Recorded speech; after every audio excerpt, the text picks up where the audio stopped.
Para viver mais, é preciso cuidar da saúde. Doutora Felícia Crispim, médica endocrinologista e metabologista, atua há 12 anos na prevenção, diagnóstico e tratamento de doenças como diabetes, obesidade, colesterol, problemas da tireoide, osteoporose, climatério, síndrome do ovário policístico, distúrbios do crescimento e desenvolvimento. Profissional renomada que, com análise e estudo individual de cada caso, proporciona aos pacientes qualidade de vida e bem-estar.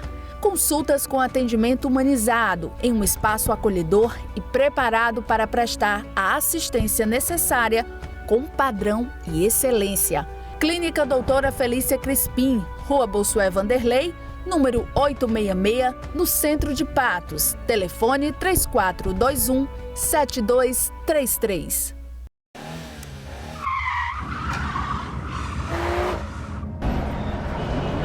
Tem gente que se importa apenas com si mesmo no trânsito. Por isso, é sempre bom se perguntar: você já se colocou no lugar do outro no trânsito? Só com empatia e segurança que o sinal fica verde para todos.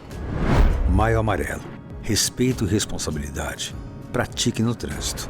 Uma campanha Detran e Governo do Estado. Somos todos Paraíba. Quer cuidar do seu carro com conforto, segurança e agilidade? Há 20 anos, o Varejão do Óleo faz isso por você e seu automóvel. Com uma equipe de técnicos treinada, garantimos o serviço de troca de óleo com total qualidade e as mais modernas opções de produtos. Trabalhamos com todos os tipos de lubrificantes e óleos para motor, caixa de marcha mecânica e automática, suspensão, hidráulica e muito mais. No Varejão do Óleo você encontra tudo o que precisa para carros de passeio, caminhões, máquinas pesadas e geradores, com o melhor preço e as melhores condições de pagamento, além de um atendimento personalizado. No Varejão do Óleo tem ainda o serviço de lavagem especial para deixar o carro limpo e brilhando. Tá esperando o quê? Varejão do Óleo. Aqui você conhece e confia. Patos tem um novo conceito em saúde, em um espaço para cuidar bem de você. A Sedare Policlínica conta com uma equipe focada em um atendimento de qualidade, acolhedor e personalizado para cada cliente. Valores como humanização, confiança, ética e segurança fazem parte da essência do empreendimento. Com uma ampla e confortável estrutura, a Sedare dispõe dos serviços de consultas médicas e psicológicas em diversas especialidades, com profissionais de referência. Nessa missão de cuidar das pessoas, a médica Micaela Mota é uma das profissionais que atuam na Policlínica Sedare com atendimento psiquiátrico e cuidados com a saúde da mente. Especialista em psiquiatria, doutora Micaela atua há 7 anos no diagnóstico e tratamento de depressão, ansiedade, distúrbios e transtornos que afetam o bem-estar. Na área infantil, a profissional atende crianças com dificuldades cognitivas e autismo e auxilia no tratamento correto e precoce dos pequenos junto às famílias. Sedare Policlínica, aqui o plano é cuidar bem de você. Chegou um novo CCAA para você. Online, ao vivo e presencial. Juntos, o mesmo conteúdo, a mesma qualidade para todas as idades. Você pode decidir a cada aula onde vai aprender inglês ou espanhol. Na sala de aula com sua turma, em casa, no trabalho, em qualquer lugar. Sempre com a presença do seu professor, interação com os amigos e muita conversação. A flexibilidade que você precisava com a nossa qualidade de ensino. O Centro Clínico Humanizar oferece assistência completa em saúde e qualidade de vida, com acolhimento e empatia. A Humanizar conta com atendimento nas áreas de psicologia, nutrição, psiquiatria, além de fisioterapia, pediatria, fonoaudiologia e prática de yoga. Tudo com os melhores profissionais do mercado, em um espaço com ampla e adequada estrutura para cuidar da sua saúde física e mental. O Centro Clínico Humanizar é o lugar perfeito para você que busca saúde, equilíbrio e bons hábitos. As diversas especialidades atuam de forma humanizada para garantir tratamento eficiente. A sua jornada em busca de uma vida mais saudável e feliz passa pela Humanizar, o mais novo Centro Clínico de Patos, que chegou para cuidar bem de você. Rua Vidal de Negreiros, número 299, no centro.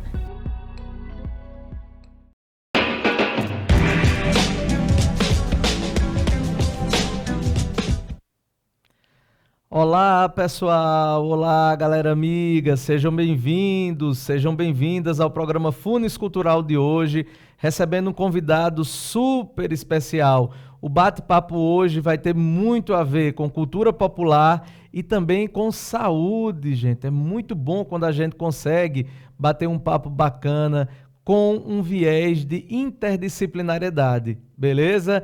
E o nosso convidado de hoje é sertanejo, Lucas Silva, natural de Patos. Desde cedo teve contato com o meio musical e mesmo concluindo o curso de medicina na Universidade Federal do Rio Grande do Norte, não larga de jeito nenhum a música, a poesia e a cultura popular. Com vocês, nosso querido Lucas Silva.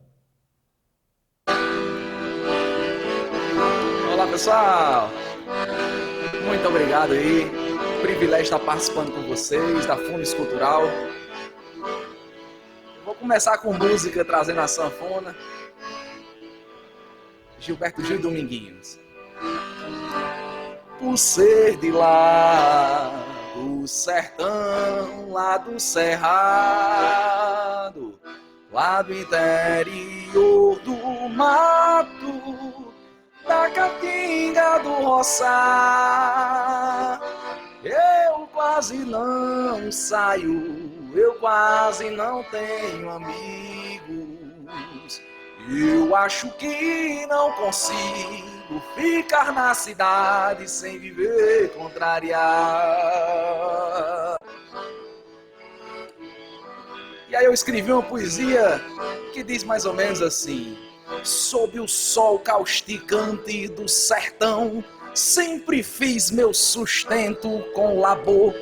Minha única forma de expressão é a enxada, o calo, o calor. Minha voz, minha dor, opinião são juntados num saco sem valor. Mas um dia, porém, céu fica cheio de trovão, relampejo, água brotar. Não será necessário ter receio de guardar o que não quero guardar. Serei, como se diz no meu sertão, um açude que começou a sangrar. Eita, forró bom demais, menino! Abraço, Deusimar, abraço, turma de Patos, que saudade da minha terra. Por ser de lá, na certa é isso mesmo. Não gosto de cama mole, não sei comer sem torres. Eu quase não saio, eu quase não sei de nada. Só como rei desgarrada, nessa multidão boiada caminhando a êxito.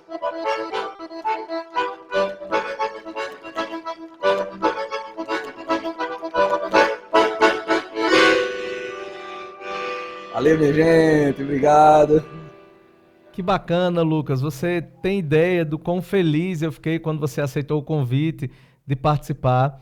E eu tenho certeza que vai ser um bate-papo muito bacana. O programa Funes Cultural é uma parceria da Fundação Hernani Sátiro com a TV Sol. Compartilha, gente, para que mais pessoas possam ter acesso ao conteúdo que vai ser discutido aqui. Um abraço para você que está vendo o programa através do canal 8.1 da TV Sol, através das plataformas digitais da TV Sol, Facebook, YouTube e também através da Rádio Tabajara. Sejam bem-vindos, sejam bem-vindas. Lucas, eu queria que você começasse falando dessa conexão Paraíba, Rio Grande do Norte. Você está agora em Natal, acabou de sair do hospital e eu queria que você falasse um pouco sobre essa conexão Paraíba, Rio Grande do Norte. Pois é, Deusimar, eu tive o privilégio de ser seu aluno, também fiquei extremamente honrado em ser convidado a participar desse programa, bater um pouquinho de papo contigo, e através da educação, das aulas que a gente teve com outros professores maravilhosos, eu consegui, passar num vestibular para a Faculdade de Medicina de Caicó, da Escola Multicamp de Ciências Médicas, e com essa oportunidade eu tive como conhecer esse estado maravilhoso, Então, há 5 anos, venho morando no Rio Grande do Norte, na cidade de Caicó, e mais agora, no finalzinho do curso de medicina, estou fazendo estágios em hospitais maiores, em grandes hospitais aqui do estado, e vim conhecer também a capital, Potiguar, Natal. Então, eu estou nessa conexão, trazendo um pouquinho da Paraíba para o Rio Grande do Norte, mas também levando um pouquinho do Rio Grande do Norte para a Paraíba, porque afinal aqui no Rio Grande do Norte me encontrei muita coisa, né? Me encontrei na arte, me encontrei na poesia, e como misturar esses dois elementos, que eu achava que até então era improvável, e vem dando uma mistura que está dando certo, viu, Deusmar? Bacana. Para muitos que estão nos escutando agora, Lucas é estudante de medicina, está concluindo o curso de medicina na Universidade Federal do Rio Grande do Norte. Então, quando se fala em medicina e cultura popular, parece que são duas coisas totalmente diferentes uma da outra. Então, eu queria que você falasse um pouco, Lucas, sobre essa relação. Então, você está terminando um curso que exige muito de você e você sempre foi um excelente aluno. Então, como é que você vem trabalhando essa relação entre o exercício da medicina, você está concluindo o curso, e a cultura popular? Deusmar, quando eu cheguei em Caicó, eu tentei me filiar a essa doutrina médica que existe, né? É como se existisse um padrão que normatizasse como um médico deve se portar na sociedade. E, como você bem falou, normalmente não é um médico artista, assim, recitando poesia popular, com chinelo de couro no meio de uma feira. Normalmente não é assim. A gente tem um médico que é estereotipado como aquela pessoa super séria, né? Super culta, super sábia. E, assim, eu tentando me encaixar nesse modo social, isso começou a me adoecer muito, porque eu tive que largar de coisas que são intrinsecamente ligadas à minha personalidade, à minha construção, né, de biografia mesmo, como a arte. Eu, desde criança, ouvindo Tia Lúcia, ouvi Luiz Gonzaga, João Bandeira, Zé Ramalho, Elba Ramalho. Eu quis também ser assim, né? Tive essa predisposição para a música e desde pequeno eu trazia. Então, ao chegar em Caicó, e um pouco antes, na verdade, no cursinho ainda, de tanto estudar, eu tentei largar um pouco essa coisa da arte. Muito pelo que a gente escuta: menino, isso não tem futuro, menino, isso não vai te dar dinheiro, menino, vai estudar. E eu comecei a largar isso em prol do estudo. Mas, assim, quando eu comecei a chegar em Caicó, eu comecei a perceber, Deusmar, esse adoecimento. E quando as poucas oportunidades que eu tive de trazer a arte para algum exercício da medicina, eu percebi o quanto ela gera transformação. Primeiro, porque o vínculo é absurdo. Quando a gente começa a fazer arte nos espaços de saúde, as pessoas se aproximam, as pessoas se abrem, né? E isso gera saúde, né? Saúde não é só você passar um medicamento, isso aí é doença. Quando a pessoa está doente, precisa de um medicamento. Mas para ter saúde, ela precisa ter disposição, precisa estar alegre, precisa dançar, e a música está no meio disso, a arte permeia isso, né? Então, eu comecei a tentar misturar cada vez mais isso e não largar mais a música. Então, eu comecei a abrir mão um pouco desse estereótipo médico. Não preciso ser um médico estereotipado, e eu vou trazer a música, sim, como mais um recurso terapêutico para dentro do meu arsenal de cuidado. É isso que eu pretendo trazer dentro da medicina e arte, né? Um Lucas que é médico, mas que também é músico. Que bacana, muito bom. Eu conheci você foi meu aluno e também você tocou em algumas bandas aqui na cidade de Patos. Então esse primeiro passo foi em relação à música, mas você tem vários trabalhos. Nós vamos falar já já, inclusive, sobre a coleção de cordéis, a parte de escrita, tudo. Mas eu queria que você falasse um pouco dessa trajetória aqui na cidade de Patos. Como é que foi esses primeiros contatos? Como é que você descobriu essa vocação para a música? Depois, esse seu enveredamento para a poesia. Como é que foi essa descoberta para o mundo cultural? Eu, desde muito criança, fui cercado de música. Minha casa tem uma veia muito festiva, né? Todas as minhas tias adoram música, adoram forró pé de serra. Eu fui criado numa casa de mulheres, eram 2 tias e uma mãe, né? E elas ouviam sempre música aos finais de semana, regado de muita bebida, regado de muita aglomeração. Inclusive, que saudade disso, né? Que a gente não pode mais fazer. E assim, eu, desde muito novo, eu acho que menos de 6 anos de idade, eu me descobri com uma facilidade para música. Então, meu primeiro instrumento foi um triângulo de ferro, né? Um ferro de construção amassado, virou um triângulo. E eu comecei a tocar com meus colegas na rua, brincando, né? Então, o meu colega pegava um balde de margarina e um balde de tinta e a gente fazia a bateria, era a bateria. Eu tinha um triângulo e outro colega, né, brincava com a capa como se fosse um pandeiro. E aí a gente começou a brincar nas calçadas, mais aperreando os vizinhos do que divertindo. E à medida que eu fui crescendo, né, esses amigos começaram a aprender outros instrumentos e a gente decidiu montar bandas com instrumentos de verdade agora. E passamos a tocar em escolas como a Osane Lacerda, o Rio Branco, em eventos estudantis, né? Principalmente do Dia do Estudante, eventos do Dia do Estudante. E assim, depois disso, eu comecei a tocar teclado, violão, outros instrumentos mais profissionais, e comecei a ser convidado para grupos mais formais. Inclusive, o último mais conhecido que eu participei foi a banda de Pedro Carpelli, né? Seu grande amigo, quase da família, e onde eu aprendi muito, muito mesmo, né?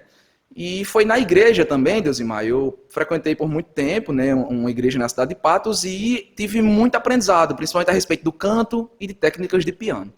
Em Caicó, quando eu tentei largar a música, não deu muito certo, porque eu encontrei 2 caboclos que também eram estudantes de medicina e tinha um grupo chamado Trio Medicó.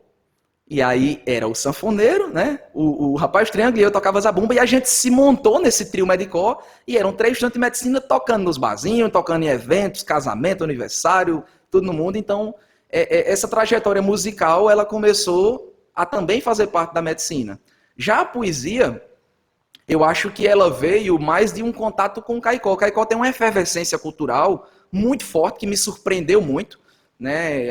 Assim, eu não tive tanto contato com isso em Patos, talvez pelo grupo que eu compunha, mas em Caicó é impressionante. A Casa de Cultura de Caicó tem muita formação em cordel. E quando eu vi aquilo, eu disse, eu preciso aprender esse negócio, eu preciso aprender isso. Então, participei de oficinas de cordel, né, com Túlio Fernandes, grande professor aqui de cordel, e consegui aprender essa técnica e trazer também para essa arte. Então, a música com a poesia recitada junto, eu acho que casa muito bem. Né? Para a gente que é nordestino, do interior, a gente gosta dessa sonoridade que a poesia traz, e ela agrada muito ao nosso ouvido. Que bacana. Pessoal, vocês estão acompanhando o programa Funes Cultural de hoje, uma parceria da Fundação Hernani Sátiro com a TV Sol. Compartilha para que mais pessoas possam ter acesso a esse bate-papo super bacana, recebendo hoje o artista popular Lucas Silva nessa conexão Paraíba, Rio Grande do Norte. Lucas, tradicionalmente, e aí você como concluinte do curso de Medicina pela UFRN, tradicionalmente nós temos o fato de que as mulheres se cuidam mais do que os homens. Então nós temos uma questão em relação à saúde do homem que é um tabu muito forte, principalmente quando se fala de próstata, do exame. Nós sabemos que isso vem caindo aos poucos, mas existe um tabu muito forte. E eu vi um dos seus trabalhos que une exatamente isso, cultura popular e medicina, tentando romper essas barreiras, quebrar esse tabu em relação à saúde do homem. Vamos conversar um pouquinho sobre isso? Vamos. Tem vários tabus na saúde, né? Eu acredito que o do homem, porque a gente, Deusimar, construiu uma sociedade muito machista, né? Onde o homem ele precisa provar essa masculinidade, né? E um exame de toque iria contra tudo isso, porque afinal de contas era um ponto de fragilidade e geraria, né, uma desonra para esse homem machista. Então a gente precisa lutar contra isso. Existem outras também, outros tabus, por exemplo, no exame ginecológico também, que é um exame super invasivo para a mulher. Eu, como homem, é muito difícil participar de um exame ginecológico. Então, é também um tabu que a gente precisa, de alguma forma, romper, né? Na prática do cuidado, a gente não está ali com alguma prática sexualizada, digamos assim, é uma prática de cuidado, mas também é um tabu que existe. Eu não consigo, com frequência, participar de exame ginecológico, enquanto amigas minhas mulheres conseguem. Voltando para essa da saúde do homem, né? Eu, certa vez, fui convidado pela agente comunitária de saúde, Ivete, da unidade Castelo Branco, lá de Caicó, para participar de uma ação justamente do Novembro Azul, né? E o Novembro Azul é cheio de estigma, cheio de piada, e a campanha era justamente para fazer com que os homens adentrassem essa política do rastreio, né, do câncer de próstata, e fizessem o toque lá na unidade, né? Um profissional da urologia ia para lá, e os homens tudo acanhando e tudo mais, e eu resolvi criar uma poesia para quebrar esse gelo, né? E a gente conseguir conversar sobre isso, porque afinal de contas, eu acho que falta muita informação, Deusimar.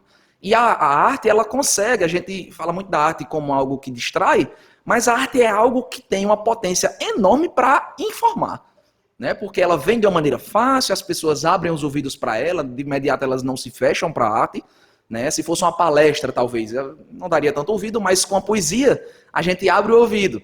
E eu consegui fazer essa poesia, gerou um momento descontraído que no final gerou uma conversa super bacana. Eu criei o cordel A Saúde do Homem, que eu vou recitar aqui para vocês, rapidinho, tá? E eu disse assim: quando se fala em saúde, todo mundo aqui quer ter.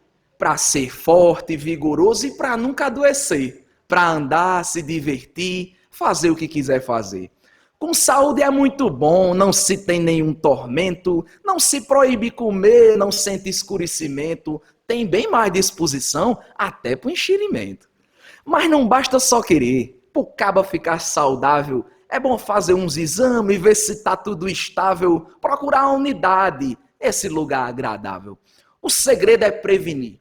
E para essa prevenção não é nada complicado. Veja a alimentação, faça exercício físico e toma medicação. Mas não sei por que danado os homens são mais teimosos. Se passa exame e não faz, ficam logo ansiosos. Pouco vem para a consulta. Quando vem é pabuloso. Diz que não sente nadinha, que é boa a pressão, nem come sal nem açúcar, caminha com perfeição. O homem para virar santo só lhe falta a ascensão.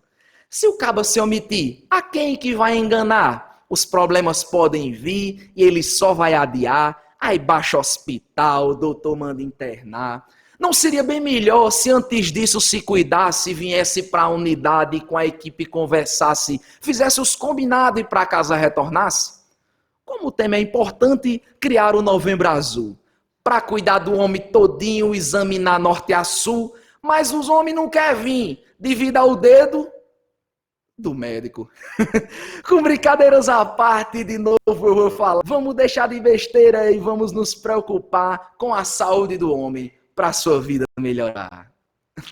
Que bacana, fantástico, Lucas.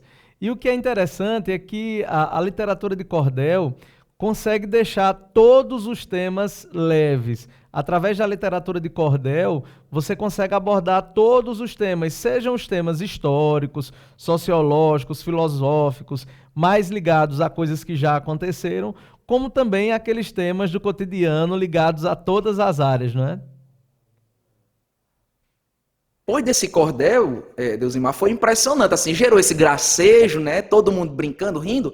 A gente conseguiu conversar de uma maneira muito mais leve. Se eu chegasse lá, talvez, todo de branco, né? Empacotado com aquele protótipo da saúde, ia gerar uma barreira que talvez espantasse os homens. Não, todos ficaram lá, ouviram, nem todos fizeram o exame, lógico. Mas, assim, muitos se prestaram a ouvir, né? E talvez alguns só fizeram o exame por causa dessa abertura que a arte permitiu. Uma ligação muito forte entre aquilo que é a cultura popular e todas as ramificações do trabalho humano, inclusive a medicina. Então nós temos aqui na Paraíba uma grande referência, inclusive eu gosto muito dele fora da linha política, que é o Ronaldo Cunha Lima, que usava muito os versos em petições. Então, e é muito bom ver você usando esses versos agora também a partir dessa linguagem médica. Muito, muito bom. E é um trabalho excelente que você faz em relação a isso. Eu tive oportunidades, assim, eu acho impressionante, Deusimar, como a arte ela coloca a gente em situações que talvez não fosse a gente não chegaria. Eu já tive oportunidades, por exemplo, de abrir congressos aqui no Rio Grande do Norte através da poesia. Eu lembro de um congresso que, inclusive, também vai estar nesses cordéis, que já a gente vai falar, um congresso sobre sífilis congênita, né? Um momento prevalente, causa da comorbidade. E através da arte eu consegui ser, né, um dos que iam abrir esse congresso, poesia, tocando pandeiro, e depois falando sobre isso. Né? É impressionante, realmente. Eu sou feliz em ter esse privilégio da arte, poder carregá-la comigo. Agora de um projeto muito bacana, que é o projeto Sostor, né? E eu queria pedir para que vocês pudessem prestar atenção. Na volta do clipe, a gente vai falar um pouco sobre esse projeto Sostor. Então, com vocês, música Sangrando, um cover do Gonzaguinha, através do projeto Sostor.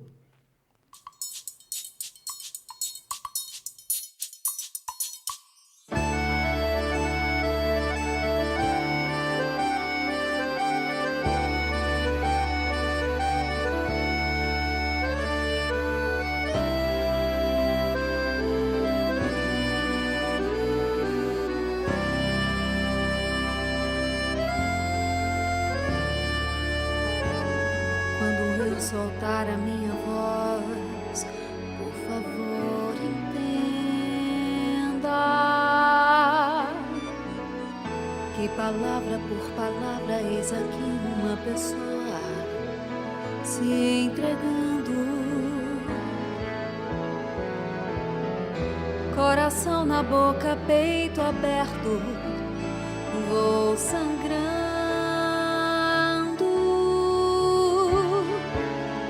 São as lutas dessa nossa vida que eu estou cantando.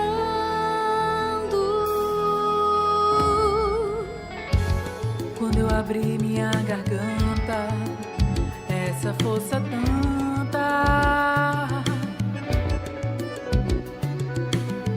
tudo aquilo que você ouvir esteja certa, estarei vivendo. Veja o brilho nos meus olhos e o tremor nas minhas mãos,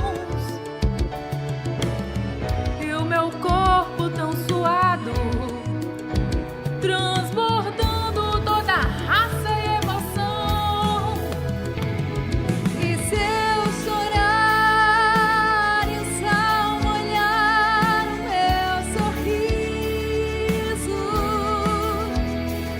não se espante e cante, que o teu canto é minha força pra cantar. Quando eu soltar a minha voz, por favor, entenda. É apenas o meu jeito de viver o que é amar.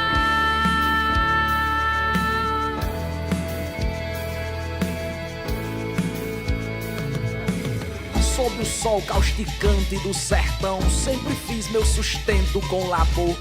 Minha única forma de expressão é a enxada, o calo, o calor.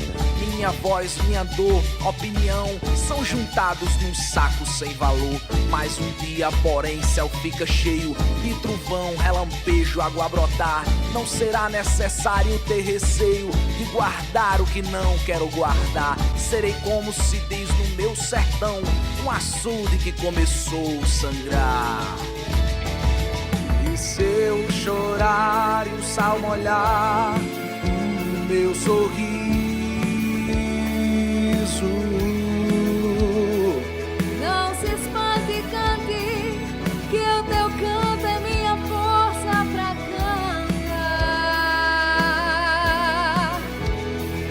Quando eu soltar a minha voz, por favor, entenda.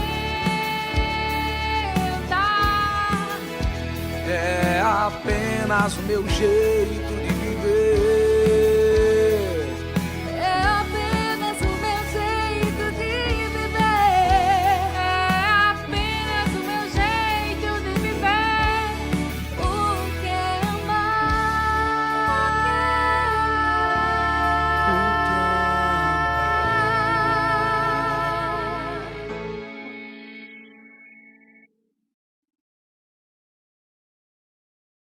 Bom, eu tenho certeza que tá todo mundo arrepiado aí em casa. Gente, que coisa fantástica. Vou passar aqui a ficha técnica desse clipe, desse projeto maravilhoso. A música Sangrando, do Gonzaguinha. Interpretação Agnes Félix, Eli Medeiros e Lucas Silva. Arranjo Lucas Silva. Fotografia Agnes Félix. Áudio e vídeo Lucas Silva. Projeto Sostor. Lucas, que projeto fantástico, que projeto maravilhoso. Queria que você falasse um pouco sobre isso. Pois é, Deusimar, na pandemia eu acho que todo mundo teve que se reinventar de alguma forma, né? A gente tá vivendo momentos muito, muito difíceis, mas eu acho que a gente tá meio que conseguindo aprender a conviver com esse momento difícil. Mas no início foi muito chocante, a gente ficava em casa, não sabia o que fazer, e então lá em casa, por exemplo, a gente se descobriu uma produtora, né? Minha esposa, a Agnes, um grande abraço. Ela, uma grande artista, eu até digo que eu casei sem saber que minha esposa era tão artista assim. E a gente começou a bolar atividades, né? Eu consegui adquirir um mini estúdio, coisa simples, e comecei a gravar esses covers de músicas que a gente costumeiramente escuta lá em casa, e convidar algumas pessoas para participar, como a nossa grande amiga Eli Medeiros, que é uma cantora aqui do Rio Grande do Norte, muito conhecida, muito artista, muito bacana. Um grande abraço, Eli. E assim, Deusimar, a gente foi fazendo do jeito que dava, né? Essas tomadas de vídeo são todas gravadas com celular. A edição é feita no meu notebookzinho que já tá pedindo arrego, não tem nada de tão profissional, mas eu acho que, assim, com a nossa vontade, com a nossa criatividade, fica uma coisa diferente, né? A gente gosta muito de trazer esses elementos sertanejos para dentro das nossas versões de músicas, né? E eu acho que a Sostou, eu não sei se aí em Patos, eu não lembro de dizer esse termo, né? Mas Sostou, aqui em Caicó, na região de Caicó, é muito forte, é uma contração da língua portuguesa que quer dizer só estou olhando, né? Mas o Matuto diz assim, só estou, quando ele quer dizer alguma reação de espanto, alguma novidade, é quase um oxe, mas ele é coringa, serve para várias coisas. Então a gente trouxe esse elemento, assim, surpresa, ninguém talvez esperasse, né, da nossa família vir esse tipo de coisa assim, tão bacana.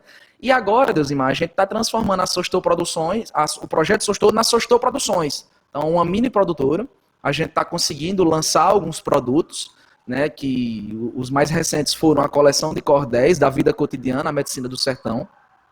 Inclusive, não sei se você está sabendo, lancei também o meu primeiro livro, né, de mesmo nome, e minha esposa lançou um portfólio de ilustrações, tudo, né, pela Sostou Produções. E nosso plano é de fazer esse mesmo trabalho, né, profissional, porém com essa cara, com essa autonomia, com a cara do sertão, né, de outros artistas, de outros pequenos artistas que não têm oportunidade com grandes produtoras. Então é uma coisa que a gente ainda está tentando ter perna, né, para fazer, mas basicamente é isso, se reinventar durante a pandemia para demonstrar ser quem a gente é e botar a arte aí para fora. Alguns desses trabalhos, e realmente são trabalhos lindos, são trabalhos que valem muito a pena vocês pesquisarem. Quem quiser conhecer um pouco mais, pode apresentar as redes sociais, viu, Lucas?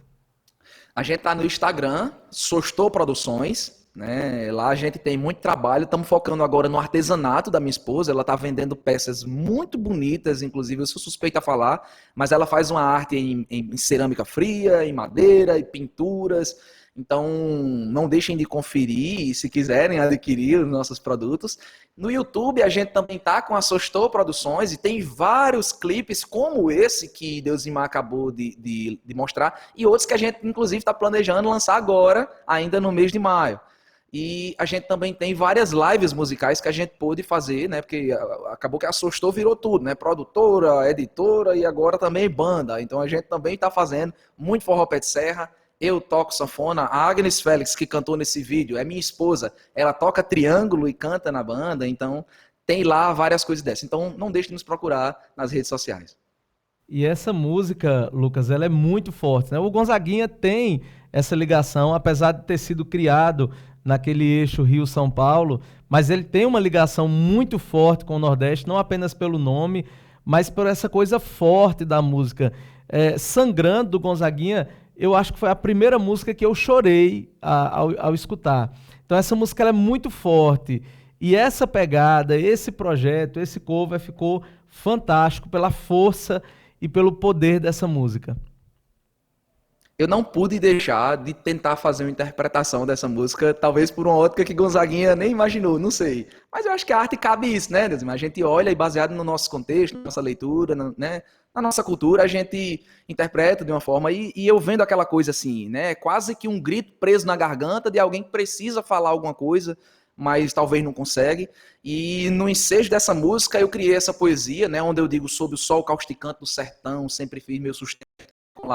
Então eu um trabalhador rural, que diante de tanta calamidade pública, diante de tanto abandono, ele quer gritar e não consegue, mas aí eu trago essa dualidade que no sertão é tão potente, da chuva quando vem, que é uma libertação. Então se eu soltar a minha voz, por favor, me entenda, né? Então ficou essa interpretação com o nosso sotaque, com os elementos do maracatu, a zabumba presente, e eu acho que ficou uma mistura bem interessante. As outras músicas que a gente vai fazer também tem essa pegada.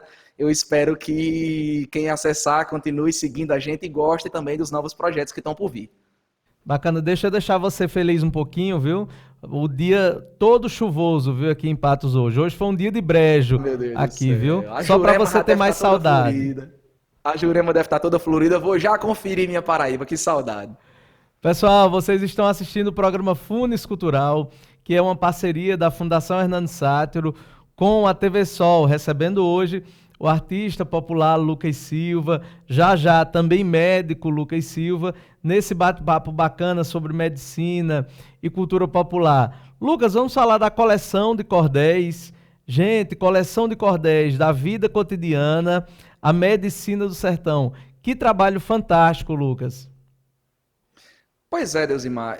Eu vinha fazendo poesia desde que cheguei em Caicó, né? Como eu falei, participei de vários eventos na Casa de Cultura e figuras como Djalma Mota. Djalma Mota é um radialista aqui, filho de um violeiro, e que com essas raízes ele decidiu abrir uma escola de cordel dentro da Casa de Cultura gratuita.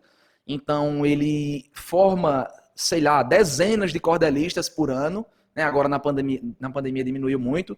E Caicó, eu acredito que seja uma das cidades sertanejas com mais cordelistas jovens. Eu não sei comparar, porque também o Pernambuco tem muito isso forte no São José do Egito, enfim, mas Caicó é muito forte na poesia. E quando eu vi, eu disse, rapaz, eu preciso participar disso. Comecei a fazer poesia de amor para minha esposa, poesia para minha filha, criar um cordel com um caos de alguma coisa engraçada que aconteceu, poesia sobre saúde, sobre críticas de coisas que eu via e não cabia falar numa prosa, e o cordel ele traz muito bem essa força. E fui juntando isso, né? E aí surgiu a Lei Aldir Blanc, que eu considero um retorno, talvez uma devolutiva para a classe artística muito importante, de uma classe que vem sofrendo há muito tempo com o abandono e agora na pandemia levou assim uma rasteira gigantesca de não poder se apresentar, né, de não conseguir fazer festivais abertos, e a Lei Aldir Blanc veio quase como um socorro, né, para esses artistas conseguirem se sustentar, e a cidade de Caicó e o Rio Grande do Norte abriram editais. Então a gente se cadastrou, a produtora Sostou, né, com inúmeros projetos, e tivemos a alegria de aprovar vários deles. Aprovamos 4 projetos, dentre eles a coleção de cordel da vida cotidiana na medicina no sertão, que está aqui, belíssima, ilustrado por minha esposa, a Agnes Félix, ela que faz essas ilustrações belíssimas, que também começou depois do casamento. Eu não sabia que ela fazia esse horror de coisa e ficou bacana demais. E a gente fez um compilado, né, de todas essas produções que já estavam prontas, né, e bolamos 4 volumes da medicina, da vida cotidiana na medicina do sertão. Então eu falo, né, por exemplo, sobre o nascimento da minha filha, eu falo sobre o casamento com a minha esposa, e também falo de críticas, né, um tema muito pertinente que está no segundo cordel, é, por exemplo, a violência obstétrica. Eu fiquei indignado uma vez que eu fui na maternidade e vi como é difícil uma mulher parir em paz, sem violências. Então eu não consegui guardar isso e fiz uma poesia, que é quase que um clamor de protesto, tá aí, e aprovamos. Nesse ensejo também, Deusimar, vou aproveitar aqui para divulgar as outras obras, né? A gente conseguiu também aprovar meu livro. Então, meu primeiro livro também tem o mesmo nome, ele reúne mais poesias do que os cordéis, da vida cotidiana na medicina no sertão. Essa capa belíssima de Agnes Félix, né? Tá aqui, eu e minha esposa. Então, é uma obra que está recheada de ilustrações, muitas poesias, deixa eu ver se aqui, ilustrações de Agnes, né? Então tá uma obra bem bonita. E por fim, o portfólio da minha esposa, reunindo todos os desenhos dela, principalmente na temática de mães, mulheres e mandalas. Minha esposa, ela é doula, né, que é uma mulher que normalmente auxilia no trabalho de parto, e com as vivências de mãe e de doulagem, ela pôde fazer esse trabalho que está muito bacana, né? Ele serve de mote para discussões feministas e sobre maternidade, e também eu vou levar de presente para você quando eu vou para Patos agora, viu, Deusimar? Tá aí. Já vou querer. Lucas, pelo que eu estou percebendo, o teu trabalho ele tem uma pegada muito forte numa área vinculada à educação popular em saúde. Nós temos a educação popular no campo educacional e nós temos a educação popular no campo da saúde, principalmente com pegada muito forte em relação ao pensamento de Paulo Freire, em relação ao pensamento freiriano. Eu sou um fã de Paulo Freire, estudo Paulo Freire, meu projeto de doutorado é em cima de Paulo Freire, por isso que eu leio muito sobre isso. E tem uma coisa muito forte no pensamento freiriano, que são os saberes diferentes. E isso encaixa muito com aquilo que você produz, isso encaixa muito em relação à tua atuação, tanto na área da saúde, como também na área da cultura popular. Existe, de fato, essa relação? Existe, Deusimar. Eu fui muito privilegiado de conseguir passar num vestibular para a Faculdade de Medicina em Caicó. Né? Eu acho que um dos grandes diferenciais da nossa escola é porque ela tem uma equipe multiprofissional e a gente conta, por exemplo, com professores que são sociólogos, que são gente da enfermagem, mas com especialização em saúde coletiva e podem permear a nossa formação. Então, desde os primeiros períodos, eu fui extremamente encharcado com leituras como Paulo Freire, com discussões sobre o autocuidado, sobre as rodas de cultura, sobre a importância de um discurso dialógico e menos vertical. Então, assim, logo nesses primeiros períodos eu percebi que a postura de um profissional de saúde, ela não tem condições de ser uma postura que impõe a saberes, né? Então, o que é que a gente precisa fazer? Paulo Freire, ele dizia que cada um tem a sua experiência, ela precisa ser levada em consideração no momento da educação, no momento do educar. Paulo Freire, quando foi em Angicos, conseguiu educar mesmo de trabalhador, né? Trazendo a enxada, trazendo o tijolo, trazendo a areia, trazendo elementos que as pessoas entendiam. Então, como é que eu vou chegar para um cidadão, vou falar sobre, por exemplo, sífilis congênita, né? Sobre câncer de próstata, e vou trazer elementos médicos, termos técnicos, jargões da medicina, né? Não, a gente tem que começar a trazer coisas que façam sentido para essas pessoas. Eu não posso querer impor que aquela pessoa saia dali um profissional de saúde, e muito menos que ela acate tudo que eu digo porque eu sou profissional de saúde. Não, ela tem uma experiência, a vida é dela, né, Deusimar? Eu acho que a medicina ela é muito contraditória quando ela acha que é super-herói, né? Quando ela acha que é uma heroína. E eu sou totalmente contra esse discurso de um médico-herói. Eu acho que a gente, dessa forma, adoece, leva a uma cultura de exaustão e de um burnout muito forte. E Paulo Freire nos ensina a gerenciar o cuidado através de um autocuidado. Então, quando eu vou conversar com as pessoas, eu gosto muito de rodas. Eu acho que a pandemia teve um grande prejuízo disso, mas a educação popular dada em rodas, ela já traz um modelo mesmo, assim, uma disposição horizontal das falas. Todo mundo tem o mesmo potencial de fala ali naquela roda. E a gente começa a falar sobre as experiências de vida da pessoa. Então, eu vou dar um exemplo. A gente tinha uma roda de grupo de diabéticos na unidade básica e era muito difícil. Eu acho que eu não conseguiria imaginar com diabetes a dificuldade que deve ser você deixar de comer uma coisa tão maravilhosa como doce, chocolate, besteira, né? E, assim, eles começavam a compartilhar as estratégias individuais de cada um, as dificuldades, eles começavam a compartilhar o que era que eles faziam. Eu lembro que num grupo de hipertensão tinha uma senhora que dizia, olha, eu não posso comer muito sal, mas eu boto limão na comida e fica igualmente gostosa. Então a gente aprendeu isso, começou a fazer caderninhos de receitas baseados nas experiências das pessoas, né? Sem impor, porque eu chegar e dizer assim, você não pode comer sal. Né? Agora, se chega uma pessoa da comunidade, que é vizinha, às vezes tem a mesmo sotaque, a mesma fala, mesmo, né, nasceu no mesmo lugar, e diz assim, vamos tentar botar limão na comida?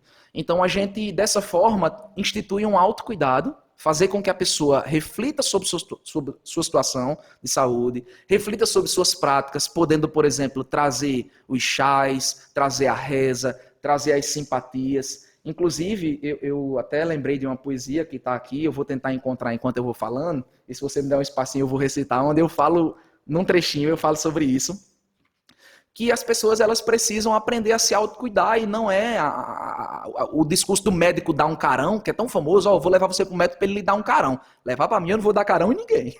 A vida da pessoa, né? Então a gente só precisa, enfim, colaborar com ela no autocuidado. E no verso, eu disse assim, ó, para atender aqui, só contextualizando, essa poesia foi feita para calouros que estavam chegando na faculdade de medicina. E eu disse assim, para atender aqui você vai ter que falar a linguagem sertaneja, que é própria do lugar. Mas para isso você vai ter muitas aulas para aprender como se comunicar. Dor nas cruzes, agonia, caroço, íngua, obrar, muleira, chanha, cambito, venta, olhado, gofar, titela, espinha caída, e tem doença ainda que nem se pode falar. Aqui no nosso sertão, o saber do povo é forte, garrafada, chá e reza na doença são suporte. Tenha contato com isso e jamais seja omisso com esse saber se importe. Eu acho que essa é a grande lição que Paulo Freire traz para a minha lida como futuro médico, né, Deusimar? Muito bacana. Pessoal, vocês estão assistindo o programa Fundos Cultural, que é uma parceria da Fundação Hernando Sátero com a TV Sol, recebendo hoje o artista popular Lucas Silva, nesse bate-papo muito bacana, muito gostoso. Compartilha, gente. O programa Fundos Cultural já virou uma referência aqui na região, tá bom? Sejam bem-vindos, sejam muito bem-vindas. Lucas, eu queria continuar nesse bate-papo sobre alguns temas importantes que eu acho que devem ser discutidos. Quando eu concluí o curso de Direito na UFCG, tinha uma coisa que eu achava muito estranha, né? O fato de que numa turma com 60 alunos dentro de uma universidade federal, só tinha um colega negro, né? Dentro do universo de 40 professores universitários, nós tínhamos 2 professores universitários negros. E essa situação se repete, seja no ensino médio, na educação básica, enfim. Como é que você analisa? Ontem, dia 13 de maio, é lembrado mais um aniversário da abolição da escravidão, só que esse legado escravocrata negativo ainda é muito forte na nossa sociedade. Como é que você analisa isso? Pois é, Deusimar, é uma questão muito difícil, porque ela carrega traços históricos muito pesados, né? A escravidão no Brasil, ela nunca foi compensada, ela nunca criou mecanismos, eu aprendi isso com você, viu, nas suas aulas. Ela nunca criou mecanismos para criar uma equidade. Esses negros que foram libertados de uma escravidão, mas não tiveram recurso. E aí eu me pergunto, quem era que ia contratar um escravo que não tinha escolaridade, né, não tinha experiência com um trabalho mais requintado, não tinha nenhum tipo de formação e ainda tinha uma fama social de ser um indivíduo de caráter duvidoso. Então se espalhou isso na sociedade. Então o negro sempre foi associado a alguém que deveria ser marginalizado, que deveria ter um trabalho braçal, né? Inclusive já foi sustentado por teorias genéticas falaciosas de que o negro era um ser humano mais forte porque as fibras musculares aguentavam mais carga, né? Então se justificava o trabalho escravo com isso, dessa forma. E tentou-se inclusive branquear a população brasileira, né? Quando tentou-se trazer imigrantes brancos para cá para tentar deixar a população menos preta, e isso de alguma forma favoreceria a sociedade brasileira. Então, na universidade foi sempre um reduto de intelectuais que historicamente no Brasil foram brancos, né, descendentes de europeus, portugueses, o pessoal da coroa que vinha para cá, nunca era o preto que tinha acesso à universidade. E mesmo as pessoas cultas que eram pretas, elas foram branqueadas. Eu sempre achava que Machado de Assis era branco. Sempre achei que Machado de Assis fosse branco. Até eu ver críticas agora recentes, né, de que as fotos dele eram sempre colocadas em tonalidades mais claras para ele parecer, né, que não era preto, mas a Machado de Assis era preto, pasmem, com aquela linguagem, com aquele estado culto, era preto. Então, Deusimar, as cotas elas foram um mecanismo extremamente importante para tentar equilibrar, trazer um pouco de equidade para esse Brasil tão desigual, que apesar de ter uma população negra superior à população branca, né, isso sem contar que muitos dos negros ou indígenas se declaram pardos, né, mas que na verdade são negros. Então, se a gente pegasse uma coisa, né, mais bem feita, talvez a gente veria que é muito mais prevalente a quantidade de negros no Brasil. Então, por que não dizer que o Brasil é nosso, né? E esses brancos, eles detêm todo o privilégio. Eu lembro que eu fiz uma pesquisa há muito tempo para falar sobre isso com Dilane Silva na rádio, e na época eu fiquei pasmo que dentre 500 e tantos deputados, apenas 5% eram pretos. Então, é muito complicado. Se todas as políticas públicas são votadas por pessoas brancas, como é que a gente vai ter pensamento para a classe que, né, é pelo menos igual ou superior em termos quantitativos na população do Brasil? Então, a cota ela veio como um mecanismo de justiça social, né, de discriminação positiva, né, como dizia Gessé de Souza, e a gente pôde fazer essa coisa de o preto conseguir entrar mais na universidade.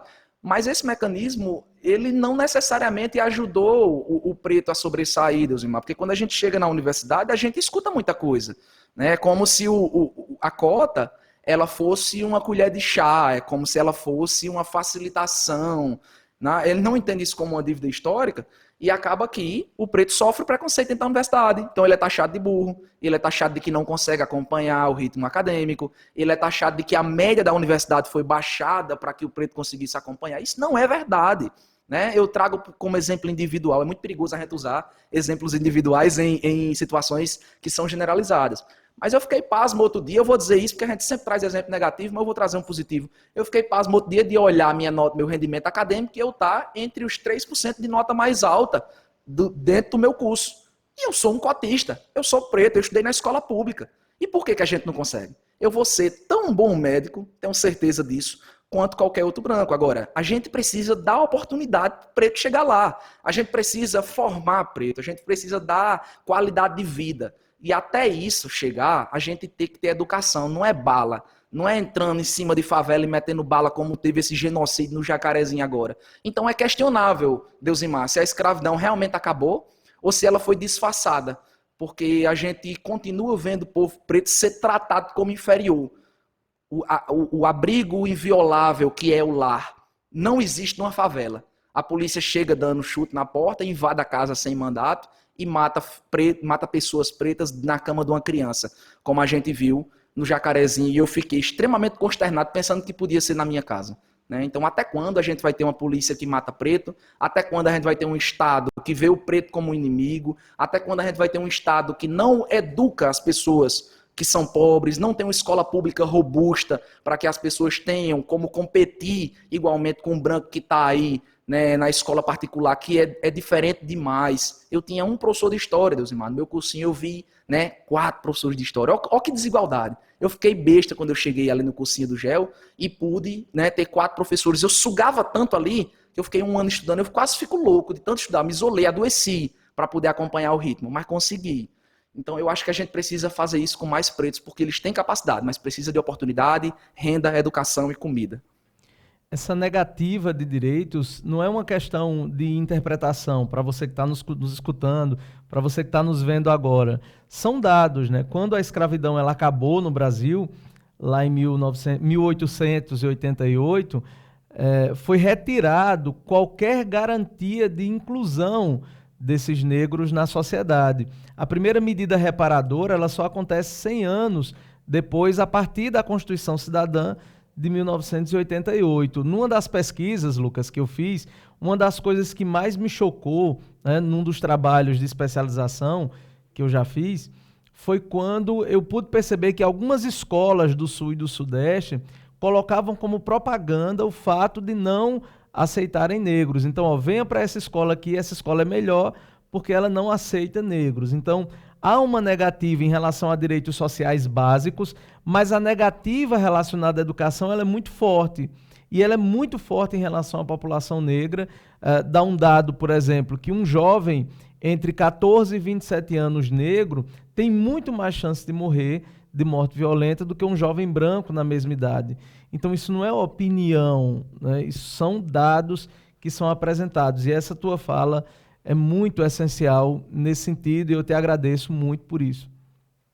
Ainda falando de educação, Deusimar, recentemente a gente teve outdoors espalhados em grandes cidades, falando assim, tantos candidatos aprovados em medicina não cotistas. Eu não sei se você chegou a ver esse tipo de propaganda. Então, é como se menosprezasse o direito à cota como algo inferior, mais fácil. Tem-se esse discurso de que o cotista está roubando vagas das pessoas brancas.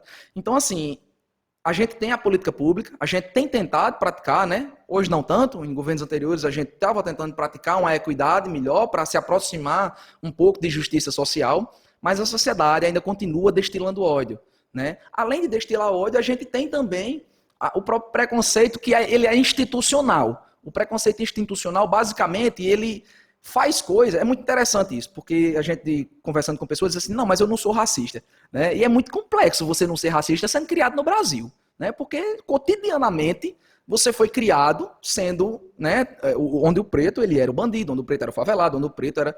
Eu fiquei pasmo que um dia eu estava em Currais Novos e lá tem uma comunidade que é remanescente quilombola, inclusive certificada já, agora recente, e eu fiquei sabendo que lá os pais, né, brancos da cidade ameaçavam as crianças dizendo assim, se você der trabalho, o negro do Riacho, que é o nome da comunidade quilombola, o negro do Riacho vem lhe buscar de noite.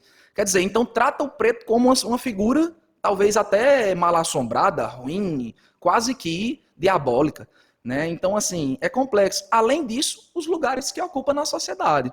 Jamais, quando eu estou no serviço de saúde, as pessoas atribuem que eu sou um futuro médico, né? Eu sou confundido com maqueiro. Eu não estou menosprezando essas profissões, Deusimar, mas é porque a gente sabe que, historicamente, os negros eles ocupam posições de trabalho braçal. e não trabalhos intelectuais, pela própria falta de educação que é fornecida, né, a essas pessoas. Então eu sou confundido com maqueiro, né, com técnicos, jamais. Aí eu digo, não, eu sou estudante da medicina, aí fica aquele constrangimento. É muito comum acontecer isso comigo. Eu já estou tão acostumado que eu nem maldo mais, mas é muito triste acontecer isso.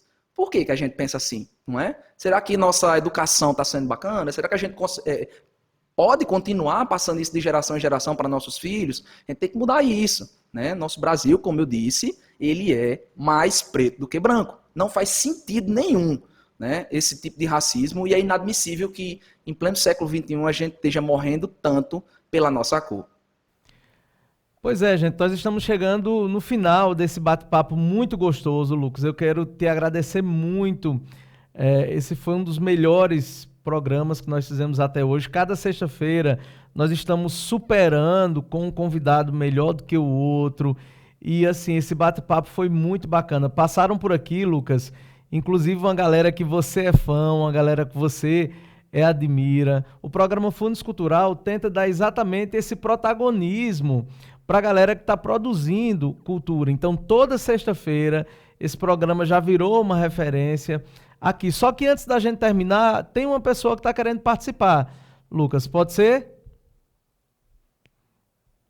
Olá, gente. Eu sou Agnes, sou esposa de Lucas, sou mãe de Helena e de Murilo.